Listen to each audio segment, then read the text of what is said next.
ما كانتش صدفة إنك ما تعرفش تنام وتقرر إنك تسهر فتعرف حقيقة كانت متدارية عنك.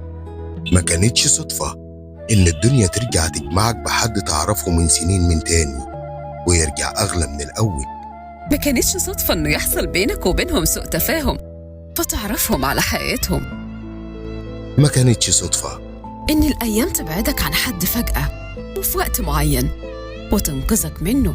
وما كانتش صدفة إنك تروح مكان معين في وقت معين فيبقى ليك رزق فيه من غير لا حول ولا قوة منك. ما كانتش صدفة إنك تسمع من حد ما تعرفوش حكاية تشبهك وكأن ربنا بيقولك أنت مش لوحدك والعيب مش فيك. ما كانتش صدفة يظهر في حياتك حد روحك تتعلق بيه ويبقى سندك من غير حتى ما يتكلم. ما كانتش صدفة إنك تنزل بعد ميعادك بنص ساعة وتبقى زعلان فربنا يسترها معاك من حادث. الستر مش صدفة والصحة مش صدفة، الحب مش صدفة. مفيش حاجة بتحصل اسمها صدفة سواء حلوة أو وحشة، كل حاجة بتحصل لسبب هتعرفه دلوقتي أو تعرفه بعدين. لا أؤمن بالصدف، كنت دائما أرى الله في كل شيء.